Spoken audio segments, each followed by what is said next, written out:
Dans un monde saturé de notifications, de débats incessants et de bruit permanent, une question se pose avec une urgence croissante, une question qui hante les moments de pause involontaire dans le flot de nos vies. Comment discerner la voix de l'infini, du créateur de l'univers, au milieu du vacarme assourdissant du fini, de l'éphémère et du trivial? Élus et chercheurs de paix, âmes sensibles qui aspiraient à bien plus qu'une existence superficielle gouvernée par l'urgence et l'opinion d'autrui, le titre de cette vidéo, l'art du silence. Comment entendre la voix de Dieu dans le chaos, est bien plus qu'une simple invitation à la méditation ou une technique de bien-être. C'est une clé essentielle, souvent oubliée, pour une vie transformée, recentrée et profondément guidée. La miniature « Chut, Dieu te parle » est un rappel poignant, presque un avertissement tendre. Le Tout-Puissant, le Maître des galaxies, ne crie pas pour se faire entendre. Il chuchote. Son langage préférentiel est celui d'une voix douce et légère, un murmure d'une profondeur abyssale qui nécessite, pour être perçu, un arrêt volontaire, un retrait stratégique du tumulte, une qualité d'attention que le monde ne cultive plus. Si vous vous sentez submergé par les opinions contradictoires, angoissé par le flux incessant et anxiogène d'informations, ou simplement assoiffé d'une présence réelle, apaisante et directive qui transcende les conseils humains, cette exploration est pour vous. Nous allons décortiquer ensemble l'art souvent négligé, voire méprisé, du silence, non comme une simple absence de bruit, mais comme une posture active et habile de l'âme, un sanctuaire mobile que nous pouvons ériger n'importe où la communication céleste devient non seulement possible mais claire. Cet art est accessible à tous, il ne nécessite pas de retraite dans un monastère lointain, mais une discipline intérieure douce et ferme que nous pouvons cultiver au cœur même de nos vies agitées, dans notre salon, dans notre voiture, au bureau. Préparez-vous à redécouvrir le pouvoir sanctifiant du calme, à faire l'expérience que dans le silence, Dieu élève la voix.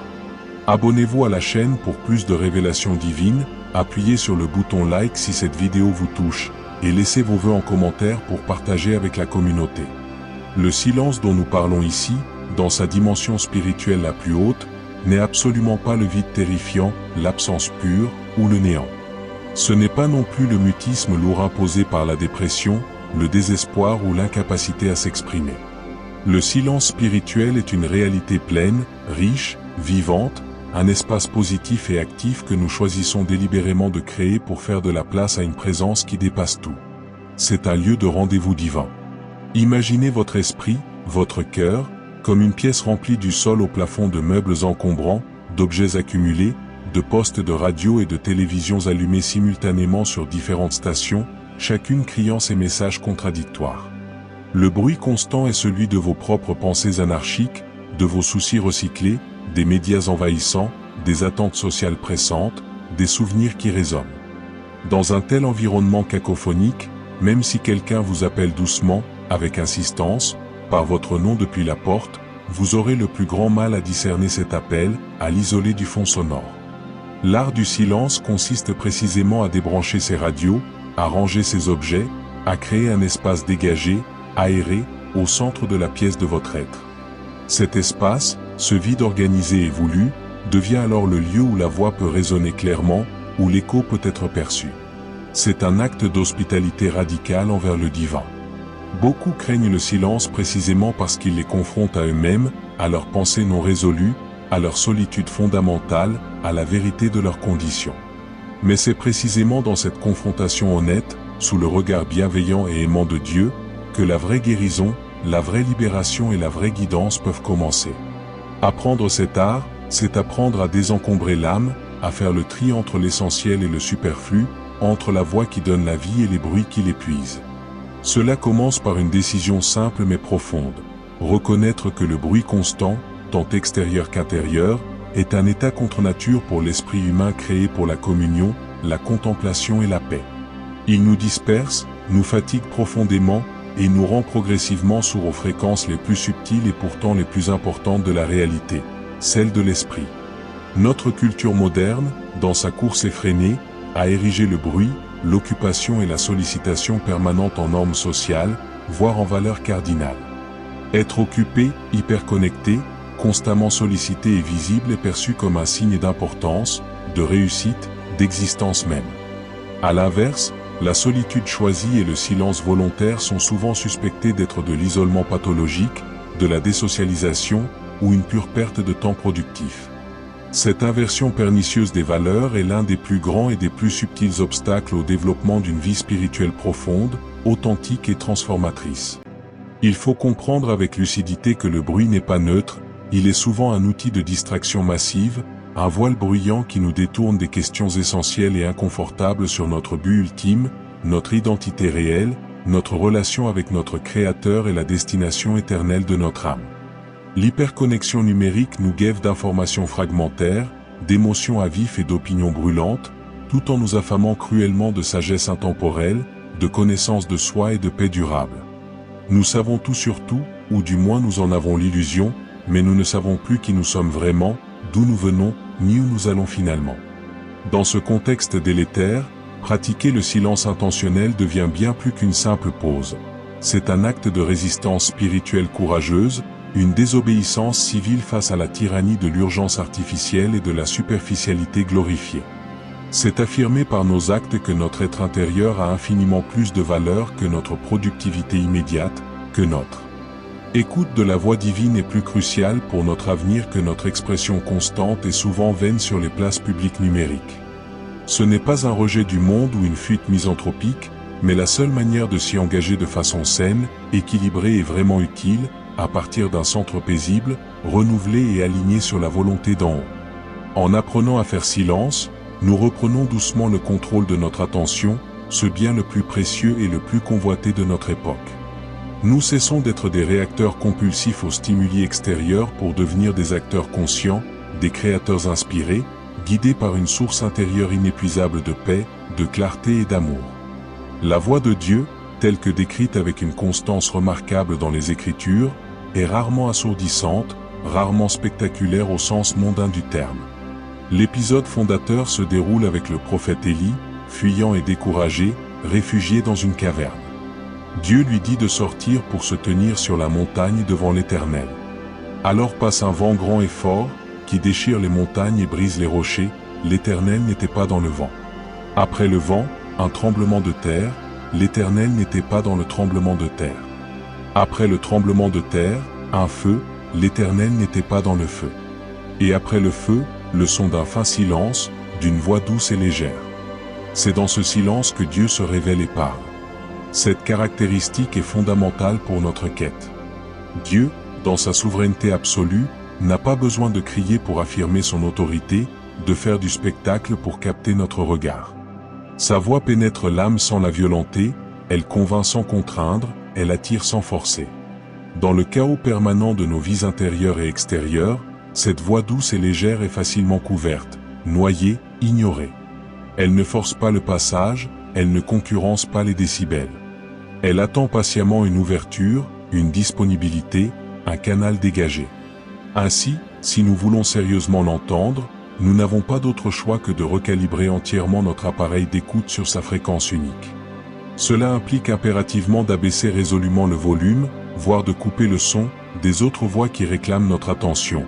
La voix stridente et paralysante de la peur sous toutes ses formes, la voix persuasive et séductrice de l'ambition égoïste et de la convoitise, la voix accusatrice et rongeante du regret et de la culpabilité malsaine, la voix envieuse et amère de la comparaison sociale incessante. Toutes ces voix, internes ou externes, créent un brouillage de fond constant, un brouillard acoustique qui rend toute clarté impossible. L'art du silence est précisément l'art d'apprendre à les identifier, à les nommer, et, par un acte répété de volonté et de foi, de leur dire avec une ferme douceur, « Taisez-vous un instant.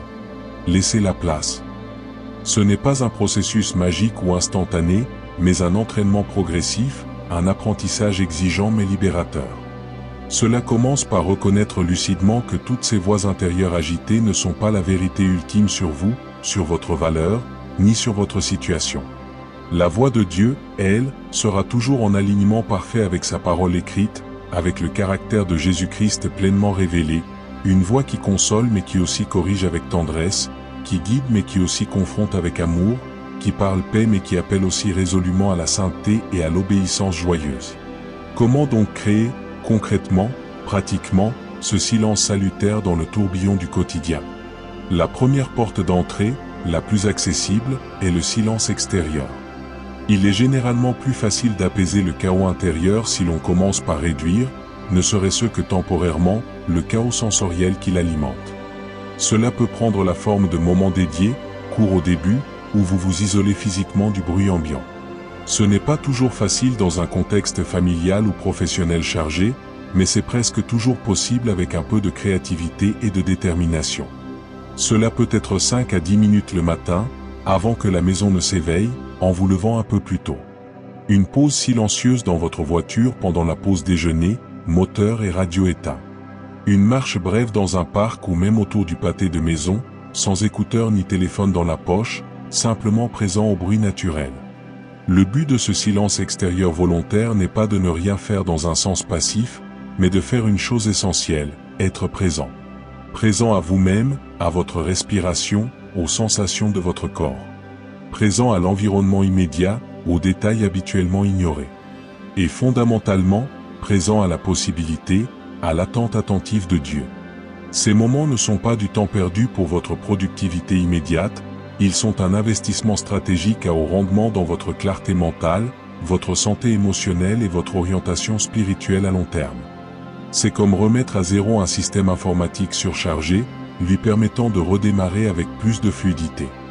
Beaucoup de décisions importantes, d'idées créatrices géniales, de convictions profondes et de résolutions libératrices germent dans ces silences volontairement cultivés, car l'esprit, libéré de la pression constante du traitement immédiat de l'information, peut enfin faire des connexions plus profondes, des synthèses inédites, et devenir réceptif à l'inspiration subtile venue d'ailleurs. Le silence extérieur, cependant, n'est qu'un prélude nécessaire, une condition facilitante. L'étape la plus cruciale, la plus profonde et aussi la plus difficile, est la culture du silence intérieur. Vous pouvez être assis dans une pièce parfaitement calme, isolé du monde, et avoir l'esprit qui hurle, s'agite et tourne en boucle comme une place boursière en pleine crise. L'art véritable, le cœur de la discipline, consiste à calmer cette tempête intérieure, à apaiser les vagues des pensées compulsives. Une pratique puissante et ancienne pour cela est ce que les traditions spirituelles appellent la capture des pensées ou l'observation détachée. Elle consiste à vous installer comme un témoin bienveillant, assis sur la rive du fleuve de votre mental, et à observer le flot incessant de vos pensées, émotions et souvenirs sans vous y attacher, sans les juger, sans les suivre dans leurs scénarios souvent catastrophistes, comme si vous regardiez des nuages passer dans le ciel sans vous identifier à eux. Lorsqu'une pensée de souci, de planification frénétique, de regret ou de convoitise surgit, au lieu de monter dans le train de cette pensée et de vous embarquer pour un voyage anxieux, vous la nommez simplement avec douceur et détachement, « Ah, voici une inquiétude pour mon rendez-vous de demain » ou « Voilà un souvenir qui revient ». Puis vous la laissez passer, en ramenant doucement et patiemment votre attention sur un point d'ancrage simple et présent. Ce point d'ancrage peut être le mouvement naturel de votre respiration, la sensation de l'air entrant et sortant de vos narines.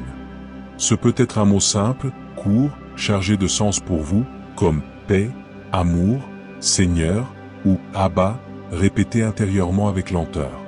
Ce peut être aussi la simple conscience de votre corps dans l'espace, le poids de vos pieds sur le sol, le contact de vos mains sur vos genoux.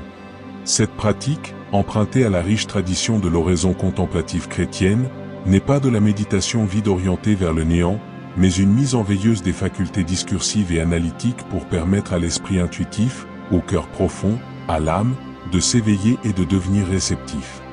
C'est dans cet espace intérieur apaisé, dans ce calme retrouvé sous les vagues, que l'Esprit Saint peut déposer des impressions claires, rappeler à la mémoire un verset biblique approprié à votre situation, ou simplement communiquer un sentiment profond, enveloppant, de paix et d'amour qui est en soi un message puissant, « Je suis là. Tu es aimé. Tout est entre mes mains ». La prière, dans l'imaginaire collectif, est habituellement perçue comme un monologue où nous parlons à Dieu, ou au mieux comme un dialogue où nous parlons puis écoutons une réponse souvent attendue sous forme de paroles immédiates. L'art du silence transforme radicalement et enrichit la prière en la faisant devenir avant tout une écoute active, profonde, amoureuse. Imaginez une conversation téléphonique où une personne parle sans arrêt, déverse toutes ses préoccupations, puis raccroche brusquement sans laisser à l'autre le temps d'ouvrir la bouche pour répondre. Malheureusement, beaucoup de nos moments de prière formelle ressemblent à cela. Nous présentons nos listes de requêtes, nos doléances, nos actions de grâce même, puis nous partons vers nos activités, considérant l'échange comme terminé. La prière silencieuse, ou oraison de quiétude, inverse complètement cette dynamique unilatérale. Elle consiste à se tenir simplement en présence de Dieu, dans une attitude d'offrande et de disponibilité, avec une attention amoureuse, sans agenda particulier, si ce n'est celui d'être avec lui, de jouir de sa compagnie. Vous pouvez commencer par une courte phrase pour vous mettre en sa présence, pour sonner à sa porte, comme « Me voici, Seigneur » ou « Je suis là, simplement, pour t'écouter » ou « Père, je me tiens devant toi ». Ensuite, faites silence. Restez là. Lorsque votre esprit divague inévitablement, ce qui arrivera souvent, ramenez-le doucement, sans vous irriter, à cette conscience de la présence divine, éventuellement en répétant votre courte phrase d'ancrage. L'objectif premier n'est pas d'avoir des expériences mystiques sensationnelles, des visions ou des paroles audibles, mais de cultiver la familiarité, l'intimité, la confiance tranquille qui caractérise une relation profonde. Dans cette intimité silencieuse, Dieu travaille souvent à un niveau sous-jacent, au-delà des mots, dans les profondeurs de l'âme. Il ajuste nos désirs pour les aligner aux siens, guérit nos blessures cachées dont nous n'osons même pas parler, et nous donne une assurance de son amour inconditionnel plus convaincante et transformatrice que n'importe quel discours théologique. Parfois, après un temps, une direction claire, une conviction nette concernant une décision, émergera dans votre conscience. Mais le fruit premier et certain sera toujours une paix renouvelée, un sentiment d'être porté, et la consolidation imperceptible mais réelle de votre relation avec lui. La parole de Dieu, la Bible, est un autre canal privilégié, essentiel, pour entendre sa voix de manière sûre et fiable. Mais là encore, l'art du silence est absolument essentiel pour en retirer toute la substance vivante. Trop souvent, nous abordons la lecture biblique de manière utilitaire, intellectuelle ou moralisante, cherchant une réponse rapide à un problème immédiat, un verset réconfortant cueilli hors contexte, ou accumulant des connaissances théologiques stériles. La lecture en silence, ou lectio divina, lecture divine, selon la tradition monastique, est une approche radicalement différente, plus contemplative et réceptive. Elle implique de choisir un court passage, même quelques versets, et de le lire très lentement, à voix basse ou dans son cœur, plusieurs fois, en goûtant chaque mot comme on sucerait un bonbon. Après la lecture lente, on s'arrête. On fait silence. On laisse résonner le texte en soi, comme une note de musique dans une cathédrale. Un mot, une phrase, une image peut surgir et attirer particulièrement votre attention, comme mis en lumière. Au lieu de passer rapidement à l'explication ou à l'application, vous restez avec ce mot, cette phrase, en silence. Vous le ruminez intérieurement, vous le laissez vous interroger, vous toucher, vous travailler. Vous demandez à Dieu dans le silence de votre cœur, « Que veux-tu me dire à travers cela aujourd'hui ? Qu'est-ce que ce mot révèle de toi, de moi, de notre relation ?» Dans le silence qui suit cette question ouverte, des liens peuvent se faire avec votre situation actuelle, une mémoire peut être guérie, une conviction douce mais ferme peut naître, une consolation puissante peut vous envahir. Cette manière de lire, lente et silencieuse, transforme la parole d'un document historique ou doctrinal en une parole vivante, vibrante, personnellement adressée à votre cœur aujourd'hui même. Le silence est le terreau fertile, l'espace nécessaire où la semence de la parole peut s'enfoncer, prendre racine en profondeur, et commencer à germer, au lieu d'être immédiatement emporté par les oiseaux du bruit, des distractions et des interprétations superficielles. Le silence est aussi un maître exigeant mais bienveillant qui nous enseigne progressivement à discerner les différentes voix qui habitent notre paysage intérieur. Dans le calme retrouvé, nous apprenons à reconnaître la tonalité particulière, la signature de notre propre anxiété, souvent aiguë et répétitive, de notre orgueil, doux et flatteur, de notre convoitise, insistante et imagée.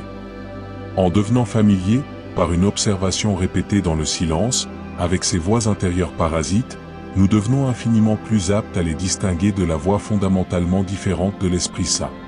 La voix de l'accusation qui nous écrase sans espoir, qui nous dit que nous sommes irrécupérables, n'est pas celle du bon berger, même si elle peut nous convaincre de pécher.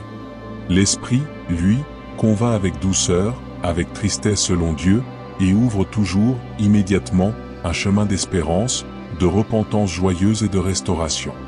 La voix qui nous pousse à la précipitation frénétique, à la décision impulsive sous pression, n'est généralement pas celle de Dieu, qui est un Dieu d'ordre, de paix, et qui guide pas à pas, dans un temps parfait. En passant régulièrement du temps dans le silence à observer simplement, en témoin compatissant, le paysage mouvant de notre âme, sans jugement dur mais avec une honnêteté totale, nous développons un discernement spirituel précieux, une intuition affinée. Nous apprenons par expérience que Dieu, très souvent, n'est pas dans le tremblement de terre de nos paniques, ni dans le feu dévorant de nos colères impulsives, mais dans le fin silence, l'apaisement qui suit, quand nous avons épuisé nos propres agitations et que nous nous rendons disponibles dans le calme. Intégrer des moments de silence substantiels et réguliers dans une vie active, professionnelle et familiale, demande une intentionnalité concrète, une planification réaliste.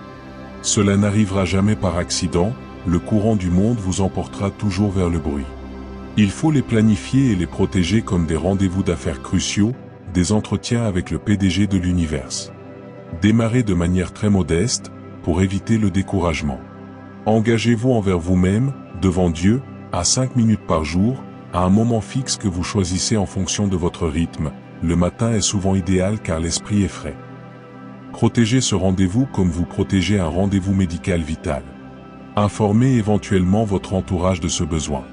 Utilisez un minuteur pour ne pas être tenté de vérifier l'heure constamment, libérant ainsi votre mental. L'endroit physique importe peu au début. Un coin de votre chambre, un fauteuil, un banc de parc, votre voiture stationnée, même votre salle de bain peut devenir un sanctuaire temporaire. L'important est la régularité quotidienne, bien plus que la durée initiale. C'est la répétition patiente, jour après jour, qui conditionne peu à peu votre esprit et votre corps à se calmer plus rapidement, et qui creuse en vous, comme l'eau creuse la pierre, un sillon, un canal profond par lequel la paix et la présence divine peuvent plus facilement circuler et vous atteindre. Avec le temps, à votre rythme, vous pourrez naturellement étendre ces moments à 10, 15, 20 minutes. Et surtout, vous pourrez retrouver cet état de calme intérieur, ce silence du cœur, même dans des environnements bruyants et exigeants, car vous aurez appris à le cultiver comme un lieu intérieur secret, une forteresse inaccessible au vacarme extérieur. Le silence est également un puissant antidote, un remède profond contre l'anxiété généralisée qui caractérise notre époque. L'anxiété est essentiellement un bruit mental, un discours intérieur catastrophiste et incontrôlé portant sur un futur hypothétique et menaçant.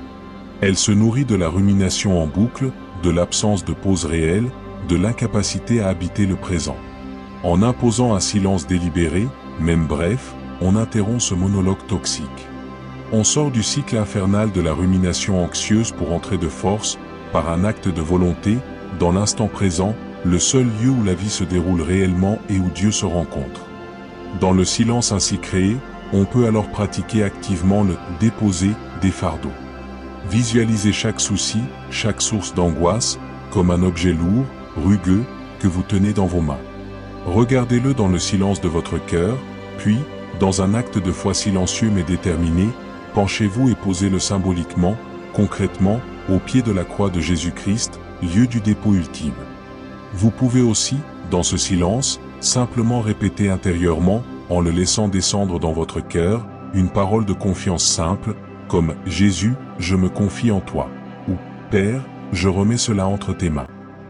Le silence n'est pas alors un vide passif d'attente, mais un espace actif de transfert, de libération, où l'on cesse de porter seul des fardeaux écrasantes pour les remettre à plus fort, plus sage, plus aimant que soi. C'est dans ce silence de l'abandon que l'angoisse se dissipe, remplacée par une paix qui, littéralement, surpasse toute intelligence. Notre relation aux autres, nos interactions sociales et familiales, bénéficient aussi grandement, de manière surprenante, de la pratique personnelle du silence. Combien de conflits relationnels sont inutilement alimentés, envenimés, simplement parce que nous ne savons pas nous taire au bon moment, écouter vraiment l'autre sans préparer déjà notre réplique. Le silence intérieur nous apprend patiemment l'art de l'écoute profonde, empathique, de l'autre. Lorsque quelqu'un vous parle, exprime une souffrance, une joie, une opinion, au lieu de laisser votre mental préparer frénétiquement votre réponse, votre argument, votre anecdote similaire, vous pouvez choisir délibérément d'être pleinement présent, dans un silence d'attention respectueuse et aimante. Ce silence-là, tourné vers l'autre, est un cadeau relationnel immense, rare et précieux. Il communique à l'autre, bien plus que des mots, un message fondamental: tu as de la valeur à mes yeux. Ce que tu vis, ce que tu dis, est important. Je te donne tout mon espace d'écoute. Dans les moments de tension ou de désaccord, un silence priant, un retrait intérieur pour demander en une seconde la sagesse d'en haut, peut éviter de prononcer des paroles blessantes, irréparables, et permettre à l'Esprit Saint de nous inspirer une réponse mesurée, juste, ou même de nous indiquer qu'il vaut mieux se taire. Le silence personnel n'est donc pas un repli asocial, égoïste, c'est au contraire la condition préalable et indispensable d'une communication authentique, profonde et réellement aimante, car il purifie notre intention et nous rend disponibles à l'autre dans sa vérité. Il est tout à fait normal, surtout au début de cette pratique, de rencontrer des résistances internes fortes. Le silence prolongé peut être physiquement inconfortable, mentalement agitant. Une grande agitation intérieure, une impatience, une envie irrésistible de vérifier son téléphone, une somnolence peuvent survenir. Il ne faut absolument pas se décourager ou se juger négativement face à ces phénomènes. Ces résistances sont le plus souvent le signe très sain que notre esprit, notre système nerveux, habitué à être constamment stimulé, diverti, occupé, se rebelle contre ce changement salutaire, comme un muscle atrophié proteste lors des premières séances de rééducation. Accueillez ces sensations, ces impulsions, sans vous juger, sans y voir un échec. Dites simplement en votre fort intérieur: voilà l'agitation. Elle est là. Observez-la comme un phénomène passager. Et ramenez doucement, patiemment, votre attention à votre point d'ancrage, votre respiration ou votre mot sacré. Avec la persévérance et la régularité, ces périodes d'agitation diminueront en intensité et en fréquence. Le silence, peu à peu, deviendra un ami, un refuge désiré, un lieu de ressourcement, et non plus un ennemi ou un exercice pénible. C'est un apprentissage progressif, comme apprendre à jouer d'un instrument de musique ou un sport. Les premières séances sont déroutantes, maladroites, mais la pratique régulière, même courte, affine considérablement la capacité et en révèle les bienfaits. Le silence, dans sa pratique, nous reconnecte aussi de manière tangible et merveilleuse à la création naturelle, qui parle un langage essentiellement silencieux, lent et cyclique. Passer du temps en nature, en silence intentionnel, est une école extraordinaire, accessible à presque tous. Observer longuement un arbre dans son immobilité puissante, suivre le cours paisible d'un ruisseau, regarder les nuages se déformer lentement dans le ciel, sans autre but que de contempler, sans téléphone pour photographier, apaise l'âme à un niveau archaïque et nous rend réceptifs à la sagesse non verbale, patiente, de Dieu inscrite dans le grand livre de sa création. Le psaume le proclame: les cieux racontent la gloire de Dieu, et l'étendue manifeste l'œuvre de ses mains. Ce récit est silencieux, majestueux, incessant. En nous mettant à l'écoute de ce silence naturel peuplé de chants d'oiseaux et de bruissements de feuilles, nous harmonisons notre rythme interne chaotique sur un rythme plus lent, plus cyclique, plus patient et résilient que le rythme frénétique, linéaire et stressant imposé par la technologie et la culture urbaine. Cette reconnexion au silence de la nature est une thérapie spirituelle puissante qui restaure la perspective et l'humilité. Dans le silence cultivé, nous faisons aussi l'expérience directe et bouleversante de l'adoration qui va au-delà des mots, des chants et des formules. La louange peut être et doit parfois être bruyante, joyeuse, expressive. Mais elle peut et doit aussi, à d'autres moments, être un silence plein à craquer d'émerveillement, de reconnaissance muette, de saisissement devant la grandeur. Parfois, devant la manifestation de la beauté de Dieu, de sa sainteté, de la profondeur de son amour sacrificiel, les mots humains manquent, paraissent dérisoires, insultants même. Le silence devient alors la forme la plus pure, la plus adéquate, la plus respectueuse de l'adoration. Être saisi, arrêté, par la beauté, la sainteté, l'amour infini. C'est un silence rempli à ras-bord de présence, un repos actif et extatique en Dieu. Ce silence d'adoration, loin de toute pensée discursive, restaure notre âme plus profondément que bien des discours et remet chaque chose à sa juste place. Nous sommes infiniment petits face à l'infini, mais aimés d'un amour infini. Nous sommes limités, fragiles, mais habités par l'illimité, le fort. Nos vies sont une vapeur, mais inscrites dans l'éternité. Le silence est enfin, d'un point de vue eschatologique, une préparation indispensable, un entraînement pour la vie éternelle, souvent décrite dans les Écritures comme un repos parfait, une paix absolue, un shalom complet. En apprenant dès maintenant à goûter, à savourer, à désirer la paix profonde du silence habité par Dieu, nous nous acclimatons, nous nous préparons pour le ciel. Nous découvrons expérimentalement que la présence de Dieu est en soi une satisfaction si profonde, si complète, qu'elle rend secondaire, fade, le besoin constant d'être diverti, validé, occupé, reconnu par le bruit du monde. Cette pratique nous détache progressivement, doucement, de l'addiction à la stimulation externe. Elle nous ancre dans une identité fondamentale qui ne dépend pas des applaudissements ou des critiques du monde bruyant, mais du « chut » aimant, paisible et puissant de notre Père Céleste et qui nous dit « Tu es mon enfant bien-aimé. En toi, j'ai mis mon affection. Repose-toi en moi. » Appliquons maintenant cela à un défi hypermoderne et universel, la surcharge informationnelle numérique, l'infobésité.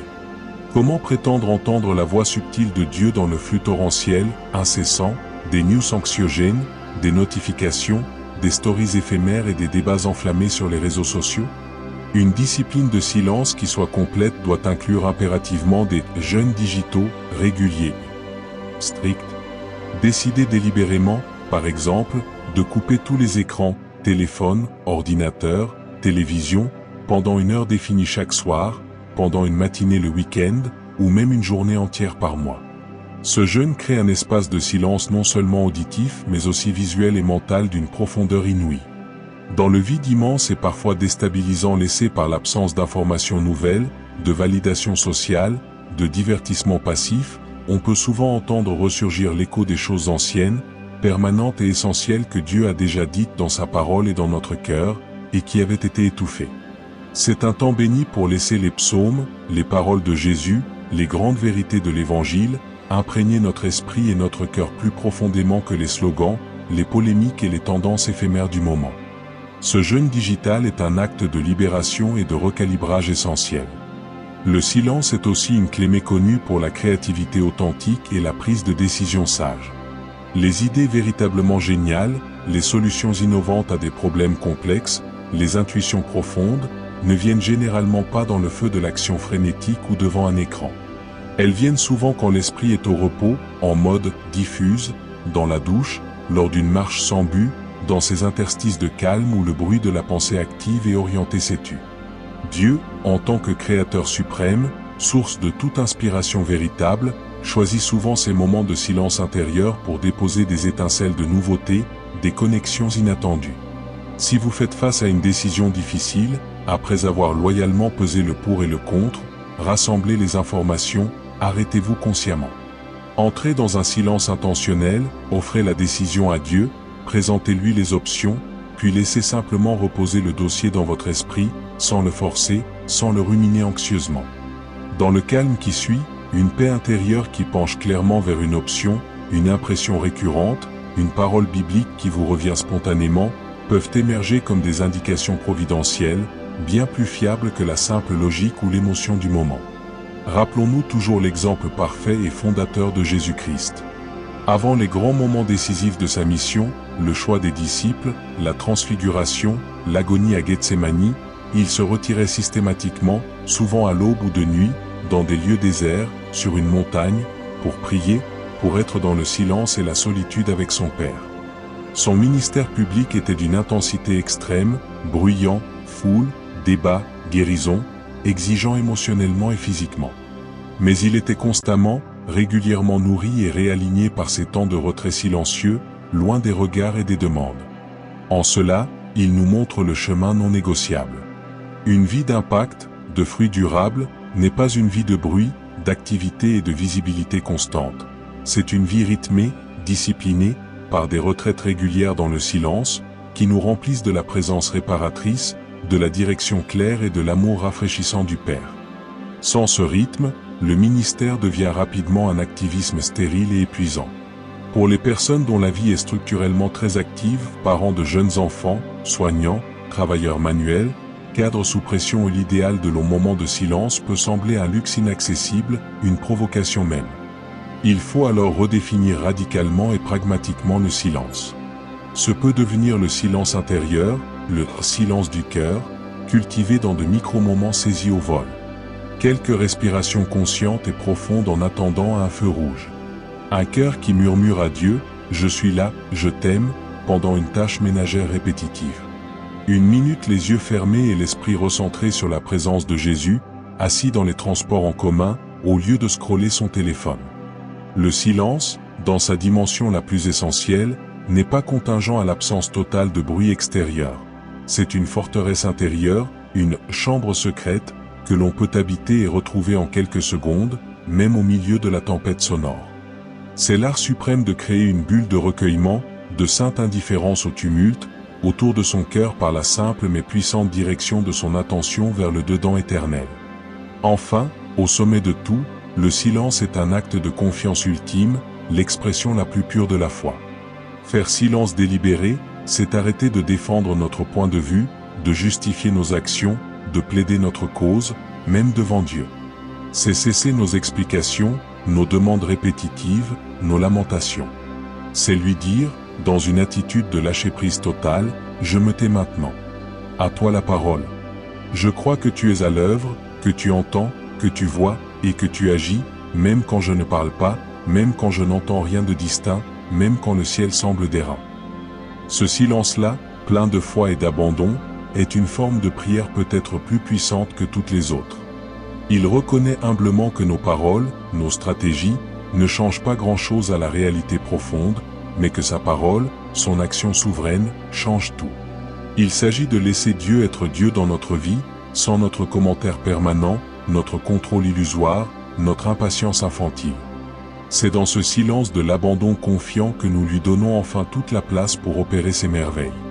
En conclusion, élus et amis en quête de sens et de présence réelle, l'art du silence est bien, sans exagération, l'art suprême, la discipline fondatrice pour entendre la voix de Dieu au milieu du chaos inévitable de ce monde.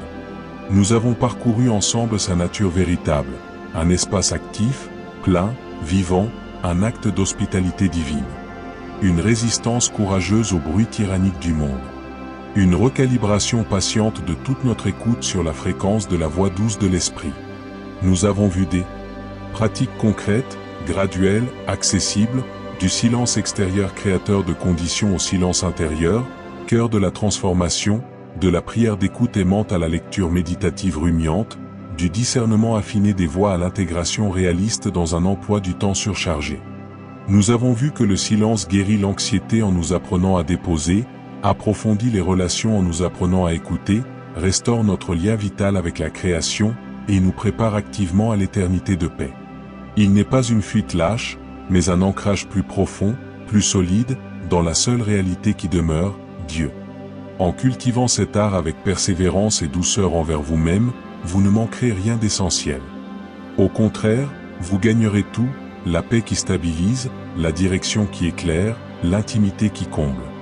Le chaos extérieur peut continuer à gronder, mais il ne régnera plus en maître absolu dans le sanctuaire de votre cœur. Vous posséderez en vous, où que vous alliez, un sanctuaire inviolable de calme, une source d'eau vive, d'où vous pourrez désormais agir, et non plus réagir, guidé par la voix claire et sûre qui parle dans le fin silence, et qui dit, « Ne crains pas, car je suis avec toi. » Prions ensemble. Père d'amour, source de tout être et de tout silence vrai, toi qui parles non dans l'ouragan mais dans le murmure, nous venons à toi tels que nous sommes, conscients du bruit qui nous habite et nous entoure, mais assoiffés de ton calme. Nous aspirons de tout notre être à t'entendre, à te connaître, à être guidés par toi. Donne-nous, à chacun de nous qui écoutons cette parole, le courage, la discipline et la persévérance douce de cultiver le silence sacré. Enseigne-nous cet art sacré, jour après jour.